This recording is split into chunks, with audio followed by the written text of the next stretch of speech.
चेतन का स्वरूप। श्री गुरु कहते हैं कि तुम्हें वो जो परिणाम आ रहे हैं, हिंसा, झूठ, चोरी, कुशील, परिग्रह, वो परिणाम वास्तव में उनका कर्ता धर्ता बनना, ये वास्तव में उसका भोगना है। परिणाम का उत्पन्न होना, क्रिया होना, ये भोगना नहीं है। भोगना क्या है कि ये परिणाम का कर्ता मैं हूँ, ये परिणाम मैंने किया। तो अधिकतर जीव क्या करते हैं धर्म के नाम पर, उन परिणामों से लड़ते हैं, उन परिणामों से परेशान होते हैं। सारी दुनिया को आप देखोगे तो सारी दुनिया धर्म के नाम पर हिंसा, झूठ, चोरी, कुशील और परिग्रह, ये जो परिणाम उत्पन्न होते हैं, इन परिणामों से ही अपने को धार्मिक, अधार्मिक, पापी, पुण्यात्मा, धर्मात्मा मानते हैं। तिलक जी समझ रहे हो ना क्या कह रहा हूँ? आपके अंदर जो भी परिणाम चल रहे हैं, उन परिणामों के आधार से आप ऐसा मानते हो कि ये परिणाम जैसे चल रहे हैं मैं वैसा हूँ। ख्याल में है ना? जैसे आपको क्रोध के परिणाम आए तो आपको लगता है मैं क्रोधी हूँ। आपको पंच इंद्रिय के विषय भोगों के परिणाम आए तो आपको लगता है कि मैं भोगी हूँ। और ज्यादा मिथ्या दृष्टि जीव हो तो वो क्या करता है कि परिणाम की तरफ तो देखता ही नहीं, वो देखता है संयोगों की तरफ। तो अगर स्त्री के शरीर में रहता है तो अपने को स्त्री मानता है, पुरुष के शरीर में रहता है तो अपने को पुरुष मानता है। फिर उसके माँ बाप जो उसका नाम रख देते हैं, उस नाम से अपनी पहचान मानता है। जिस मकान में रहता है उस मकान वाला अपने को मानता है। पत्नी को देखकर अपने को पति मानता है, बच्चों को देखकर अपने को पिता मानता है। तो जो बिल्कुल निपट अज्ञानी जीव है, जिनको बिल्कुल भी वस्तु स्वरूप की खबर नहीं है, वे तो बाहर में इसी तरह की जिंदगी जीते हैं। वो भगवान के पास भी जाते हैं तो काय के लिए जाते हैं कि हे भगवान हमारा काम बना देना, हे भगवान हमारी मदद कर देना। माने उनके लिए भगवान भी एक सिस्टम है। जैसे सब किराने की दुकान है, कपड़े की दुकान है, खाने पीने की दुकानें हैं, घर है, परिवार है, ऐसे उनको भगवान भी एक दुकान है जहाँ पर जाकर वो प्रार्थना करते हैं कि हे भगवान हमारे दुख दूर कर दो। उनको इससे ज्यादा भगवान से और कोई लेना देना नहीं है। तो जो बिल्कुल अज्ञानी जीव हैं, वो तो बिल्कुल बाहर में ऐसे मस्त रहते हैं और वहीं अपने लौटते रहते हैं, वही जिंदगी बिता देते हैं। अब कोई कुछ कदाचित कुछ जीव जो धर्म मार्ग में आते हैं, जो थोड़े विचारशील होते हैं, जो थोड़ा स्वाध्याय वगैरह करते हैं, जो मोक्ष के अभिलाषी होते हैं, वो जीव क्या करते हैं कि वे अपने को संयोगों से तो और नहीं देखते, लेकिन वो अपने को परिणामों से नापते हैं। कैसे नापने लगते हैं? परिणाम से, कि जैसे हमारे मंदिर जाने के परिणाम है, स्वाध्याय करने के परिणाम है, व्रत करने के परिणाम है, तो वो सोचते हम बड़े धार्मिक हो रहे हैं, हमारा जीवन बहुत अच्छा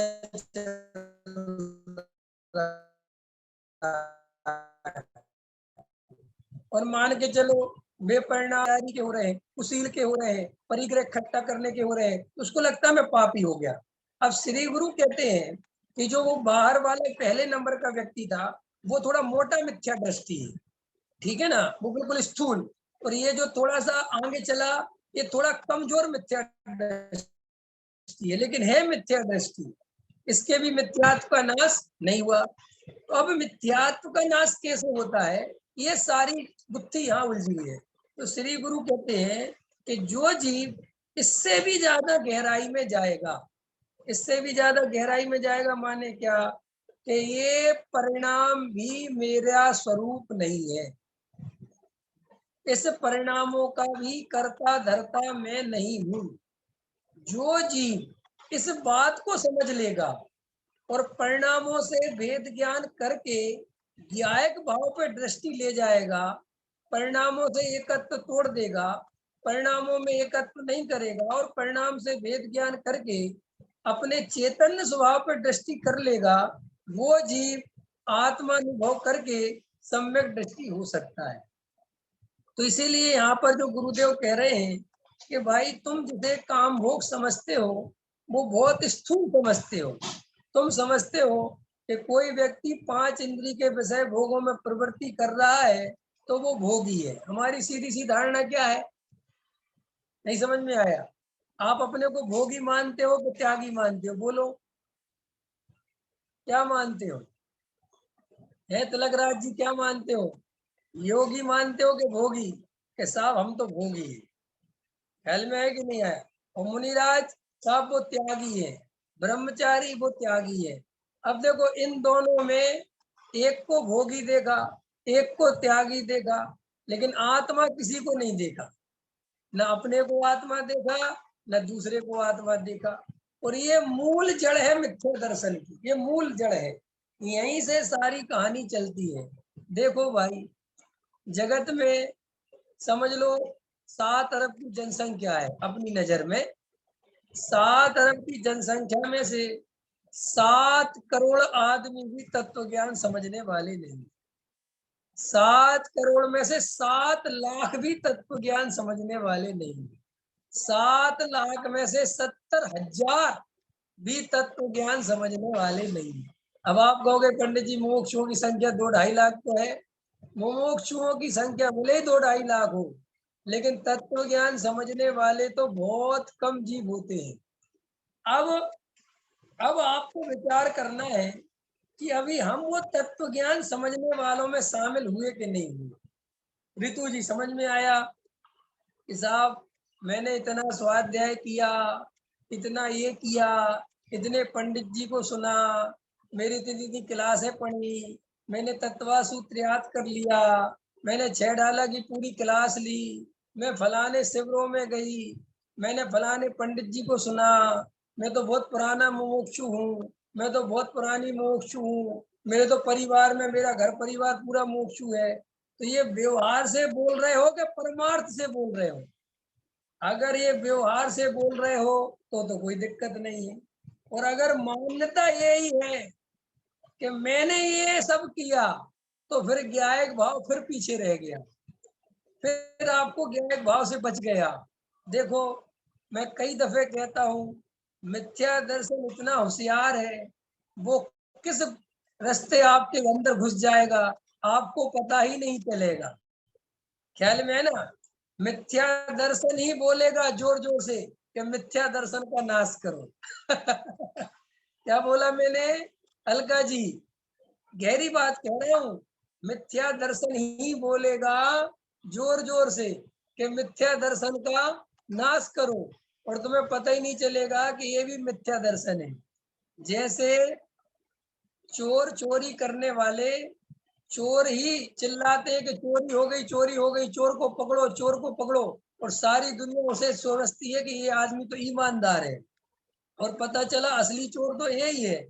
ऐसे ही है जीव पुण्य के परिणामों में, दया दया दया धर्म दान के परिणामों में इनमें अपने को फंसा लेता है, और वो दया दान पूजा भक्ति व्रत शील संयम आदि के भावों से उसे ऐसा लगने लगता है कि मैं बहुत धार्मिक हो गया, मेरे अंदर कितनी करुणा है, मैं कितना अच्छा आदमी हूँ, मैं कितना स्वाध्याय करता हूँ। श्री गुरु कहते हैं यही मान्यता मिथ्या दर्शन है। फिर ज्ञायक भाव छूट गया। तो फिर ज्ञायक भाव है क्या? फिर ज्ञायक भाव वाला जीव कैसा होता है? जिसे अंदर पक्का श्रद्धान होता है कि मैं जानने देखने के अलावा कुछ करता ही नहीं, ये परिणाम मेरे हैं ही नहीं, दान में कर सकता नहीं, किसी का भला मैं कर सकता नहीं, व्रत शील संयम आदि में कर सकता नहीं, ये करने वाला मैं नहीं। ऐसा पक्का जिसका श्रद्धान है, आज भोजन करा के नहीं करा है?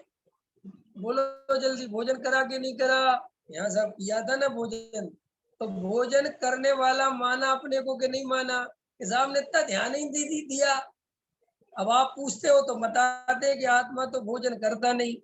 कि ये बताना नहीं है, ये पूछना पछाना नहीं है, ये अंदर अनुभव करना है कि मैं भोजन करने वाला नहीं हूँ। और कब करना है? जब भोजन कर रहे हैं। हमारे साथ प्रॉब्लम क्या हो रही है, लोग बहुत से पूछते हैं भेद ज्ञान कैसे करें, भेद ज्ञान कैसे करें? अरे भाई इन जड़ की क्रियाओं को होते हुए जानो, और इनके कर्ता ना बनो। ये होश रखो, ये विवेक रखो, ये सावधानी रखो, ये ध्यान रखो, इसी का नाम भेद ज्ञान है। और क्या है भेद ज्ञान? कोई अलग से करने की चीज थोड़ी। समझ में आया रश्मिकांत जी? वेद ज्ञान करना बहुत सरल है। तो वेद ज्ञान करना सरल कैसे है? उसके लिए आपको बस होश में रहना है, हर क्रिया में जागृत रहना है कि ये क्रिया मैं कर रहा हूं कि ये क्रिया अपने आप हो रही है। बस इतनी बात जो जीव सावधानी रखेगा वो जीव 6 महीने के अंदर अंदर वेद ज्ञान की कला सीख जाएगा। ये जो आचार्य अमृतचंद्र देव ने समय सार में जो 6 महीने वेद ज्ञान की कला बताई है कि कोई जीव 6 महीने पड़ोसी बन जाए देह का और आत्मा का गहराई से अभ्यास करे तो वो सम्यक दृष्टि हो जाएगा। तो देह का पड़ोसी बनने का मतलब क्या है पंकज जी? पड़ोसी बन जाने का मतलब क्या है बताओ? है युग जी, युग सोनी जी, समझ में आ रहा है कि नहीं आ रहा है? अलका जी, शिखा जी, समझ में आ रहा है क्या कह रहा हूँ? पड़ोसी बनना है ना देह का, तो देह का पड़ोसी कैसे बना जाता है पता है? जैसे हम अपने बराबर में जो पड़ोसी रहते हैं उनके कर्ता धर्ता नहीं बनते, उनके घर में जो कुछ होता है उसे जान तो लेते हैं, जानने में तो आ जाता है, लेकिन हम ना तो उसके कर्ता धर्ता बनते हैं और ना उससे परेशान होते हैं। ऐसे ही श्री गुरु कहते हैं कि हे जीवराज, तुम्हें कहीं परेशान होने की जरूरत नहीं है, शरीर में कुछ नहीं करना है, उसका परिणमन स्वतंत्र है, तुम्हें परिणामों में कुछ नहीं करना है, परिणाम भी स्वतंत्र है।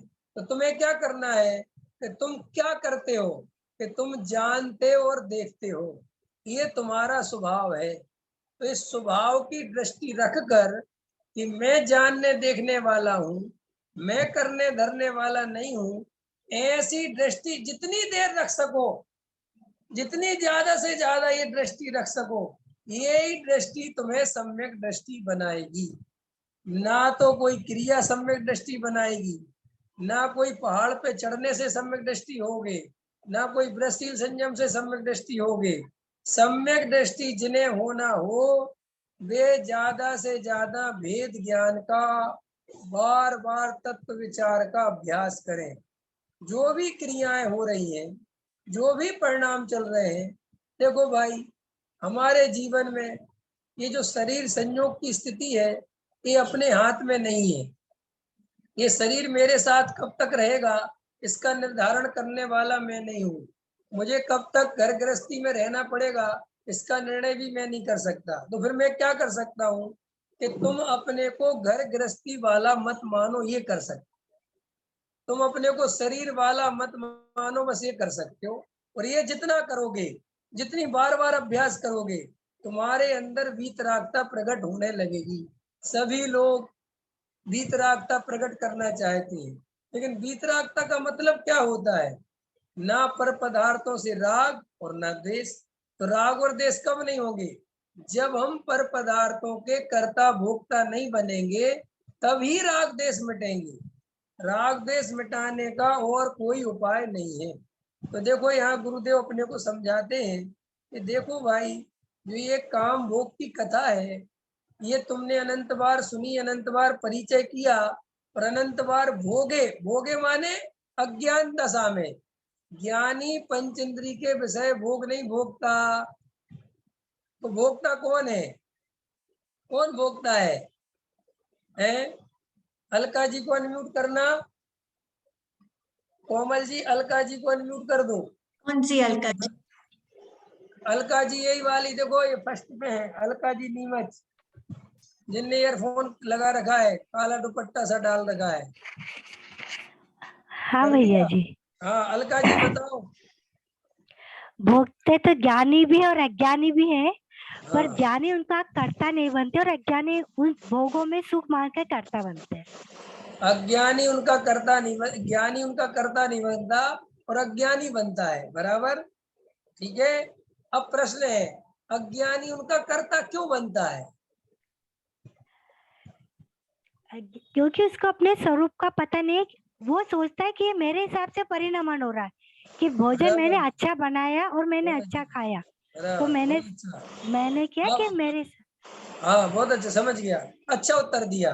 अब अगला प्रश्न है कि हमें अपना स्वरूप पता है कि नहीं?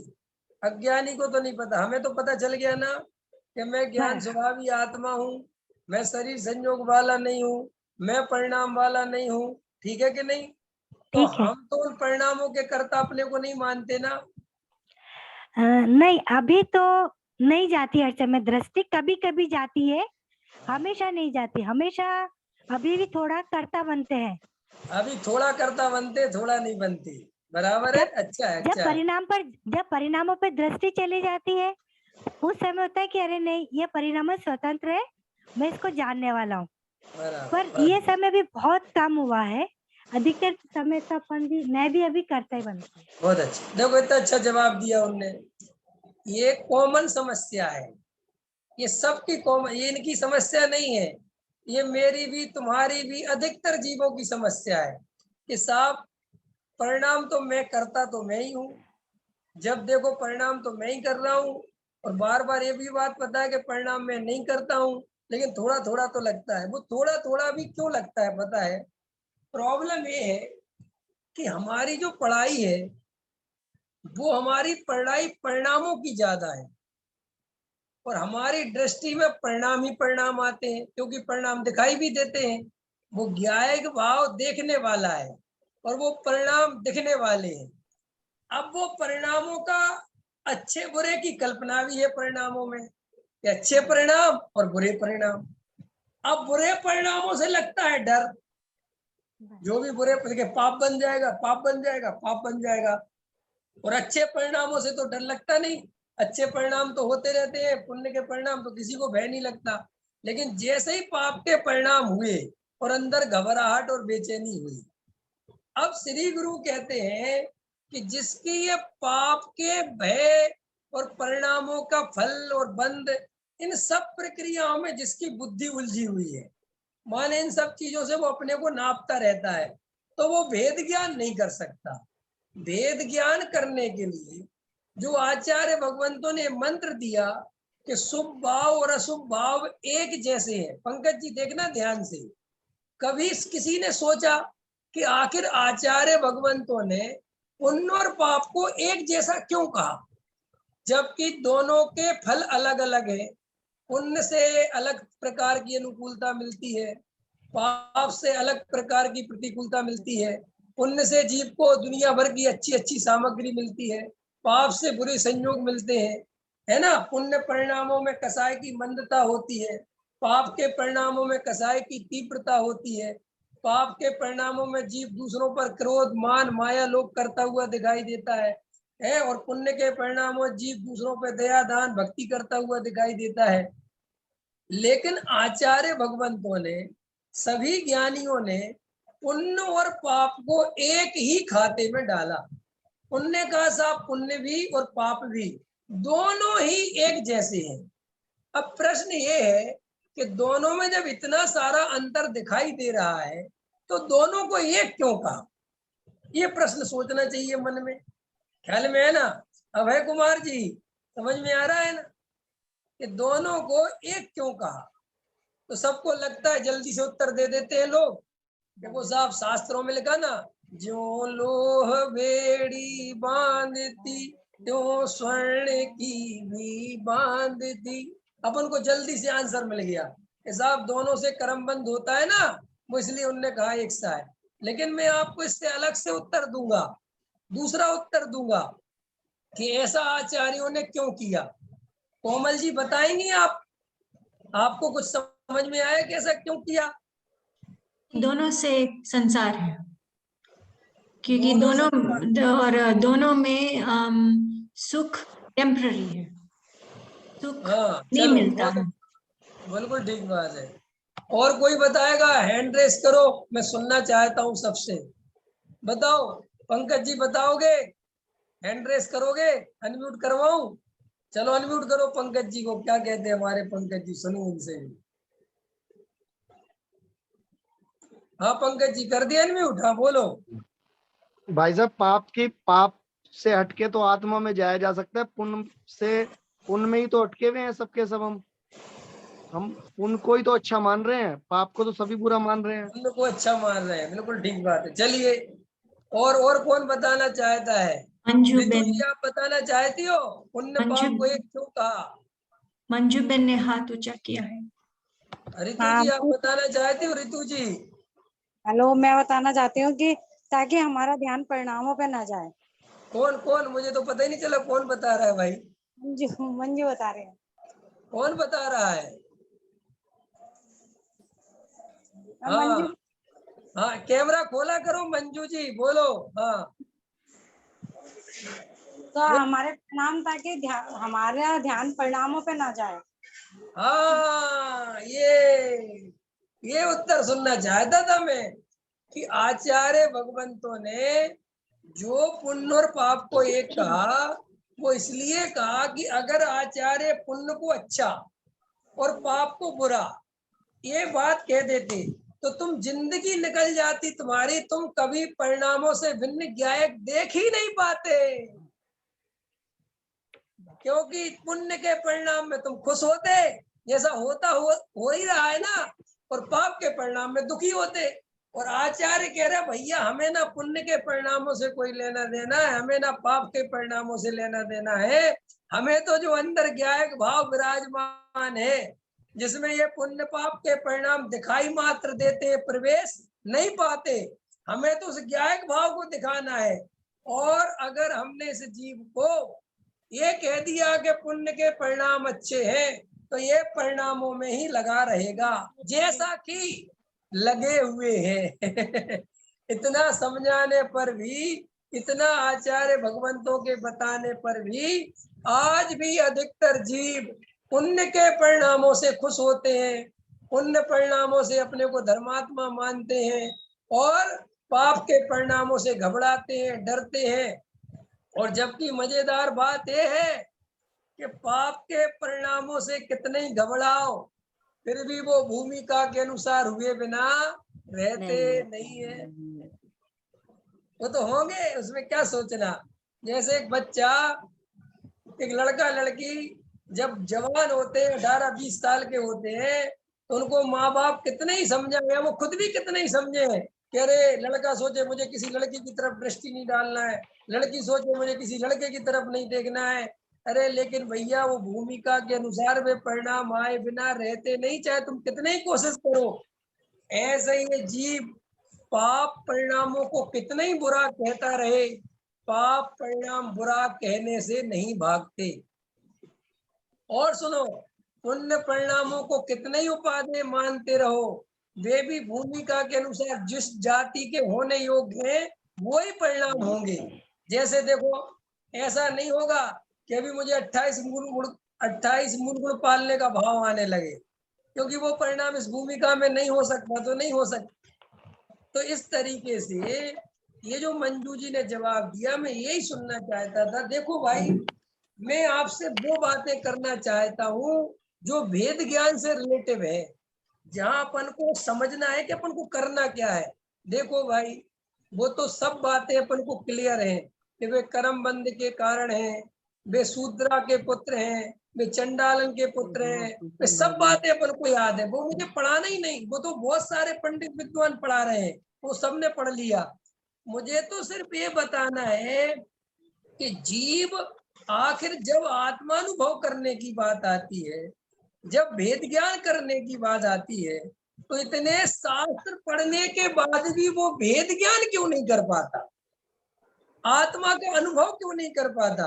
मेरा सारा फोकस इसी बात पर है, मेरी सारी चर्चा का सार ये है कि प्रत्येक जीव जो भी तत्व ज्ञान सुन रहे हैं, समझ रहे हैं, स्वाध्याय कर रहे हैं, तत्व ज्ञान के मार्ग में जुड़े हुए हैं, गुरुदेव के मार्ग में लगे हुए हैं, उन जीवों को आत्मानुभव में क्या बाधा होती है, उन जीवों को आत्मानुभव क्यों नहीं हो रहा है, अपन उन बातों पर चर्चा ज्यादा से ज्यादा करते हैं।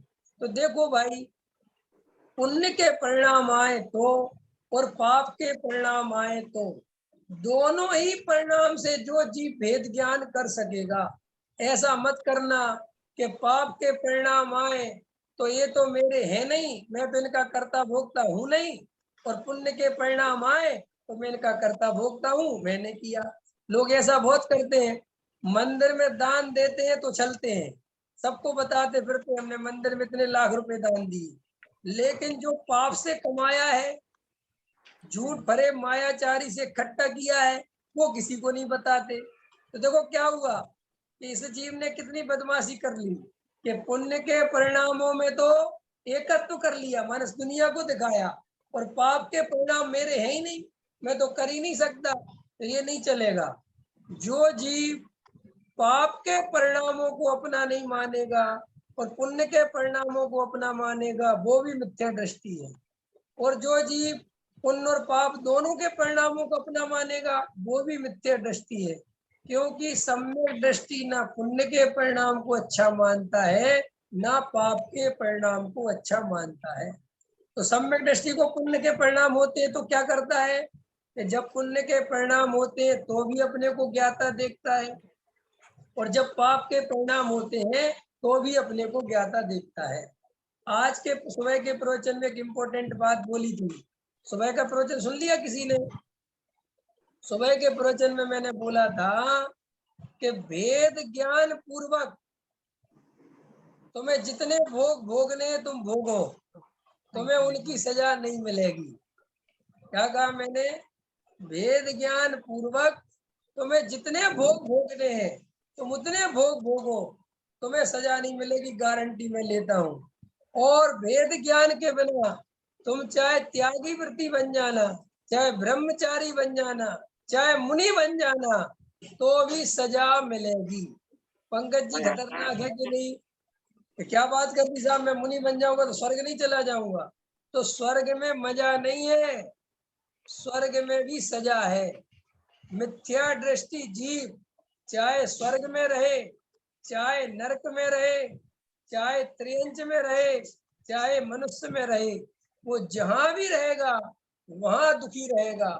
और सम्यक दृष्टि जीव चाहे स्वर्ग में रहे, चाहे नरक में रहे, चाहे त्रियंच में रहे, और चाहे मनुष्य में रहे, वो अभी के अभी कहीं पर भी हो। अभी अगर आपको अभी सम्यक दर्शन हो जाए तो आप अभी सुखी हो जाओगे, 1 सेकंड के अंदर।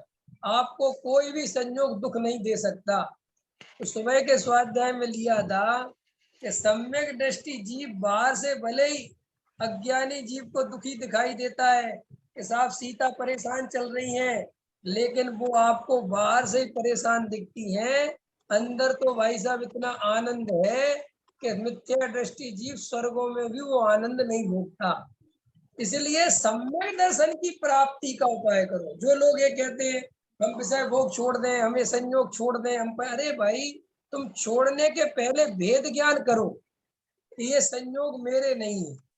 फिर क्या होगा कि वो अपने अनुसार, योग्यता के अनुसार, भूमिका के अनुसार जितनी मात्रा में छूटने होंगे वे छूट जाएंगे। ठीक है भाई कुमार जी?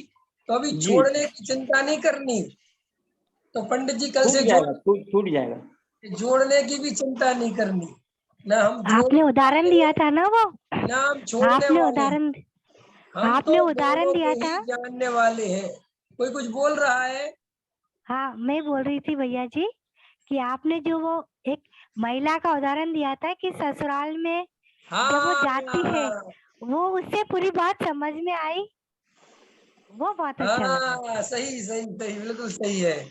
अच्छा है। इसलिए तो मैं कहता हूँ जो सुबह का जो प्रवचन होता है, देखो भाई मैं बताऊं, ये तुम्हें प्रवचन का ही बता देता हूँ। जब ऑफलाइन लोग बैठते हैं ना सामने, तो वहां का स्वाध्याय अलग होता है, ये ऑनलाइन वाला स्वाध्याय अलग होता है। बिल्कुल दोनों का स्ट्रक्चर बदल जाता है। अगर आप सब लोग मुझे ऑफलाइन मिल जाओ ना, तो सबके सब भेद ज्ञान में डूब जाओगे। समझ में है ना? ये तो ऑनलाइन में उतना रस नहीं आता, मेरे को बिल्कुल रस आता ही नहीं है, लेकिन वो ठीक है, चल रही है, चलाना पड़ता है। सुबह की उसमें एक उदाहरण दिया था ससुराल वाला, अच्छा याद दिलवाया अलका जी ने। इतना सटीक उदाहरण दिया था कि भाई जैसे कोई लड़की पीहर को भूलती नहीं है, अपने आप भूल जाती है। जितना जितना ससुराल में रस्ती पस्ती चली जाती है, उतना उतना उसका मायका छूटता चला जाता है। ऐसे ही जीव पंच इंद्री के विषय भोग छोड़ता नहीं है। जैसे जैसे आत्मा का सुख मिलता चला जाता है, वैसे वैसे पंच इंद्री के विषय भोगों की प्रवृत्ति अपने आप ही मन नहीं करता, अपने आप ही भाव नहीं आता। ऐसा ही वस्तु का स्वरूप है। ऐसा होता है कि नहीं होता? अरे हमने तो ऐसी लड़कियां मैंने महिलाएं देखी कि उनका मायका बिल्कुल बराबर में है, एक गली छोड़ के है, तो भी वे महीनों नहीं जाती अपने मायके में। उनके माँ बाप कहते मेरी बेटी एक गली छोड़ के रहती तो भी नहीं आ सकती, कि क्योंकि मुझे ससुराल में बहुत काम है। ख्याल में आया कि नहीं आया कि अपने माँ बाप की याद नहीं आती? मेरे साथ में के साहब याद की बात ही नहीं है। मुझे वहां पे इतना व्यस्त हूँ कि यहाँ का ऐसे जीव जब अपने स्वरूप में व्यस्त होगा, जब हम अपने आनंद में जाएंगे, तब आपको डरने की जरूरत। देखो सब लोगों की एक ही चिंता है, हमारी इतनी उम्र हो गई, खाने के परिणामों में कमी नहीं आ रही, पहनने भोगने के परिणामों में कमी नहीं आ रही, लोभ कसाय कम नहीं हो रही, क्रोध क्रोध कसाय कम नहीं हो रही, सब लोगों की ये चिंता है। इतना स्वाध्याय सुन रहे, फिर भी हमारे साथ परिणाम नहीं बदल रहे। लेकिन भैया आपको ये तो पता नहीं है कि परिणाम बदलते जिस ज्ञायक भाव के आश्रय से हैं, वो ज्ञायक तो मिला ही नहीं। तो ऐसा थोड़ी होता है कि उम्र के हिसाब से परिणाम बदल जाएंगे। अरे भाई, अगर ज्ञायक भाव का आश्रय नहीं लोगे तो क्रोध मान माया लोभ में कमी नहीं आएगी, विषय भोगों की प्रवृत्ति में कमी नहीं आएगी। भले ही शक्ति हो भोगने की नहीं हो, लेकिन अंदर तो आसक्ति पड़ी रहेगी। इसलिए ये प्रश्न मन में नहीं उठाना कि साहब ये कमी क्यों नहीं हो रही, मन में ये प्रश्न उठाना कि हमें आत्मा की अनुभूति क्यों नहीं हो रही, हमें भेद ज्ञान क्यों नहीं हो रहा। देखो पॉजिटिव चलो, अनुभव होगा तो बाहर में सब जो छूटना होगा छूट जाएगा, और अनुभव नहीं होगा तो कितनी ही कोशिश करोगे कुछ नहीं छूटेगा। इसलिए जिन जीवों को इस बात की चिंता सताती है, इस बात के विकल्प सताते हैं कि मेरे परिणाम, भाई परिणामों का आधार अपना तत्व निर्णय है, भेद ज्ञान की मजबूती है, आत्मानुभूति है। अगर आपको सच्ची तत्व ज्ञान की अनुभूति होगी, आत्मा की सच्ची अनुभूति होगी, तो अपने आप कसाय कम होगी। जिन्हें कसाय नहीं करना हो वे जीव भेद ज्ञान और आत्मानुभव में उपयोग लगाएं। और जिन जीवों को कसाय ऐसा लगता हो कि हम त्याग संयम ले लेंगे तो हमारी कसाय छूट जाएगी, भैया इस भ्रम को तोड़ देना।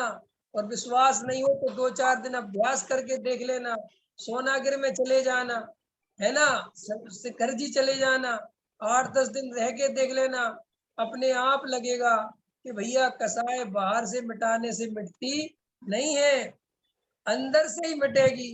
इसलिए हमारे आचार्य भगवंतों ने, सभी ज्ञानियों ने एक ही बात कही कि 2 कसाय चौकड़ी का भाव होगा तो ऐसे व्रतशील संयम आएंगे, 3 कसाय चौकड़ी का भाव होगा तो मुनि दशा आएगी, 4 कसाय चौकड़ी का भाव होगा तो अरंतपना आएगा, और आघातीय कर्मों का भाव होगा तो सिद्ध दशा आएगी। देखो कितना गजब का स्वरूप बताया।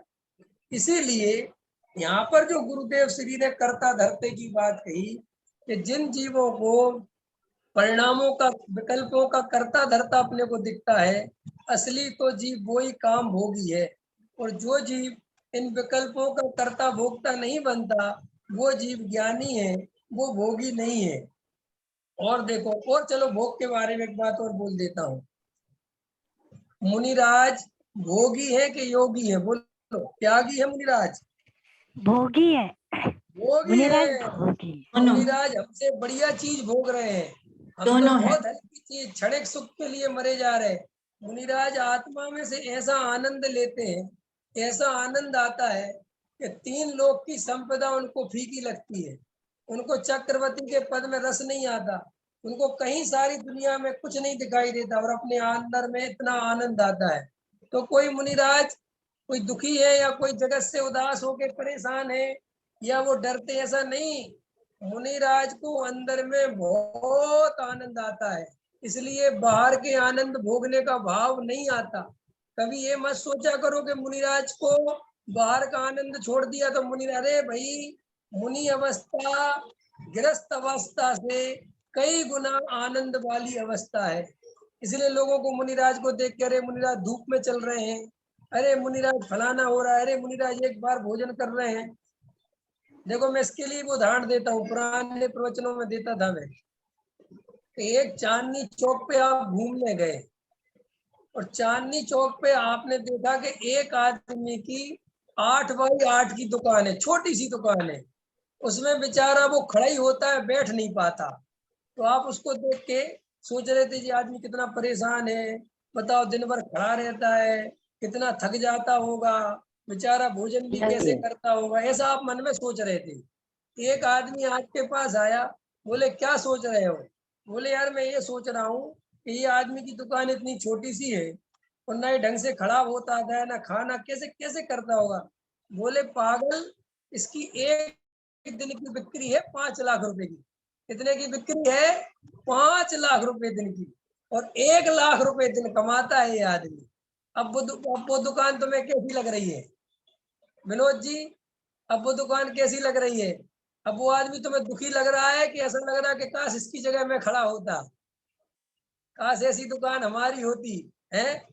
तो जैसे वहां पर तुम्हें जब ये पता चला कि इतनी आमदनी होती है तो फिर वो दुकानदार दुखी दिखाई नहीं देता। ऐसे ही तुम्हें अगर मुनिराज का असली स्वरूप पता चल जाए, और वो असली स्वरूप अज्ञानी को पता नहीं चल सकता 3 काल में, क्योंकि मुनिराज जिस अतीन्द्रिय आनंद को भोग रहे हैं, अज्ञानी जीव को बेचारे को अतीन्द्रिय आनंद की कुछ खबर ही नहीं है, वो करे क्या, उसको क्या पता है अतीन्द्रिय आनंद क्या।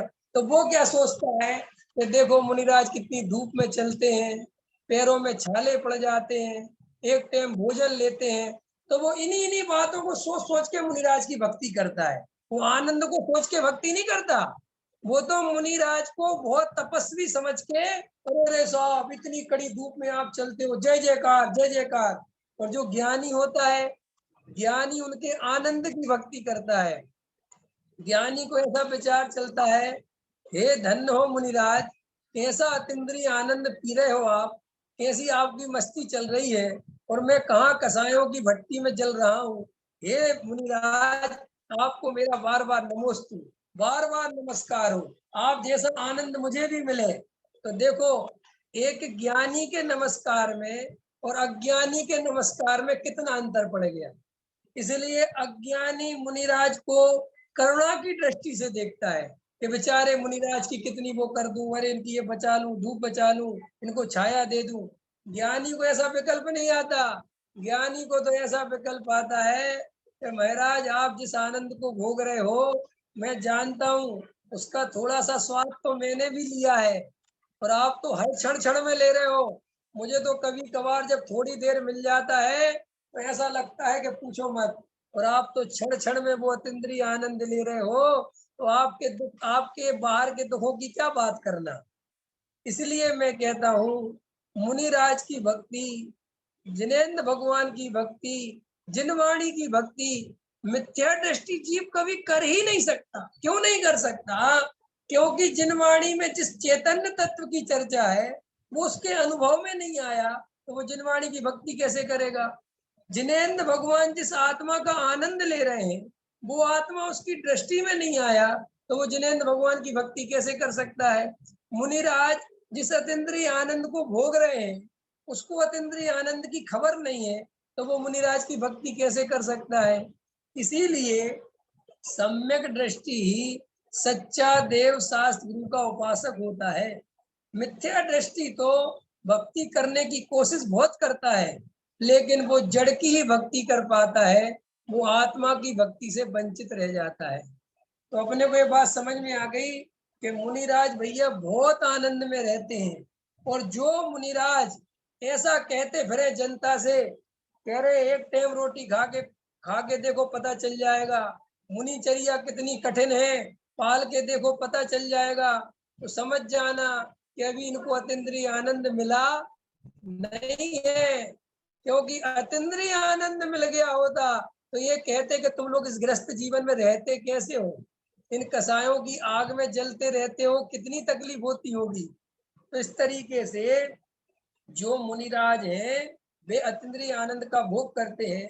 अरे हम और आप कुछ भी भोग नहीं करते, लेकिन अज्ञानता से अपने को भोगी मानते हैं, इसलिए भेद ज्ञान नहीं कर पाते, और ये भेद ज्ञान नहीं कर पाने के कारण उस आत्मा के अनुभव से वंचित रह जाते हैं। तो हम सभी जीव ज्यादा से ज्यादा 24 घंटे दिन भर जब भी अवसर मिलता है, जागरूक होकर बार बार अपने को जानने देखने वाला देखो, बार बार देह और शरीर और संयोगों से भेद ज्ञान करते रहो।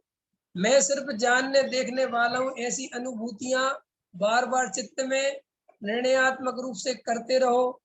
धीरे धीरे आपके जीवन में अंदर जो हिलोरें चल रही हैं, अंदर जो विकल्पों के समुद्र में लहरें उठती है ना, जैसे शांत हो जाती है, जैसे कुएं में कंकड़ मारा और एकदम हिलोर उठ गई और धीरे धीरे शांत हो जाएगी।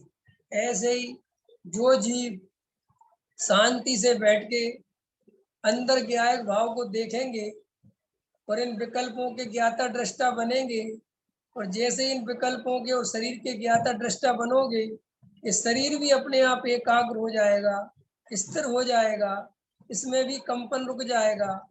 और जो अंदर विकल्पों का हलन चलन हो रहा है, जो विकल्पों का माया जाल दौड़ रहा है, उससे डरना मत, सिर्फ उसको देखना और ये देखते हुए देखना कि ये विकल्प मैं नहीं हूँ, ये विकल्प मेरा स्वभाव नहीं है, इन विकल्पों से तो मैं भिन्न ही हूँ। और शांत होते चले जाना, आप धीरे धीरे शांतता को प्राप्त होगे और एक अलग शांति आपके अंदर आने लगेगी। और उस शांति को पकड़ लेना कि बस यही मेरा स्वरूप है, यही निर्विकल्प दशा है। धीरे धीरे जब इस बार बार इस अभ्यास में लगोगे तो आपको अपने आप ही बहुत आनंद बढ़ेगा और आपको धीरे धीरे समझ में आने लगेगा कि भेद ज्ञान कैसे करना है। ठीक है, तो आपको बाहर बहुत जाके जब भी मन में लगे ना, जैसे शास्त्र पढ़ते हो, ठीक है, तो शास्त्र पढ़ते मत रहा करो, हमें शास्त्र नहीं पढ़ना है। शास्त्र में एक लाइन पढ़ी और आंख बंद कर ली, फिर जब तक मन लगा फिर बाहर आ गए, फिर पढ़ने लगे, जैसे मुनिराज करते हैं ना। यद्यपि मैं तो एकमात्र चेतन मूर्ति हूँ, परिणति मेरी मलिन हुई है मोह उदय से, परम विशुद्धि पावे परिणति मेरी, समय सार की आत्म ख्याति नामक व्याख्या से। तो जैसे अमृत चंदाचार्य कह रहे हैं कि मैं बीच बीच में स्वरूप में चला जाता हूँ, और जैसे ही संजुलन कसाय का तीव्र उदय होता है और परिणति मलिन होती है तो मैं आत्म ख्याति लिखने लगता हूँ। ऐसे ही हम सब भी बार बार भेद ज्ञान करें, और जैसे ही भेद ज्ञान में मन नहीं लगे तो सामने समय सार खोल के रखो, फिर गाथा पढ़ी फिर भेद ज्ञान करने लगे, फिर गाथा पढ़ी फिर भेद ज्ञान करने लगे। जितना टाइम मिले, जो भी जब भी टाइम मिले उतना करो। जिन्हें भगवान के सामने पूजा करो तो बिल्कुल ऐसे ही करो, भगवान के सामने खड़े हो गए, शांति से अर्घ बोला, क्षण भर निज रस को पी चेतन, बस इतने ही में तुम्हें अंदर लगने लगा कि बस अब इतनी बोलो और अब अंदर जाओ। अब देखो वो क्षण भर निज रस, फिर चैतन्य को देखो, फिर बाहर आ जाओ, फिर अर्घ बोलो। जहां भी खड़े हो अपने को आत्मा देखने की कोशिश करो। स्वाध्याय में बैठे हो ना तिलकराज जी, तो भी अपने को ज्ञाता दृष्टा देखो, जानने देखने वाला देखो, स्वाध्याय करने कराने वाला मत देखो। बस ऐसी धारा जिसके चित्त में निरंतर बहेगी, वो जीव भेद ज्ञान को प्रकट कर लेगा, भेद ज्ञान की कला सीख जाएगा और उसे आत्मा का अनुभव शीघ्र अति शीघ्र होगा। तो जिन जीवों को इस आत्मा का अनुभव करना हो वे जीव इस प्रकार का अभ्यास करें, ऐसी मंगल भावना करता हूँ और अभी की बात पूरी करता हूँ। ठीक है, समय अपना पूरा हो गया है, अब रिकॉर्डिंग बंद कर दो। किसी का कोई इस संदर्भ में प्रश्न हो तो हैंड रेस करे।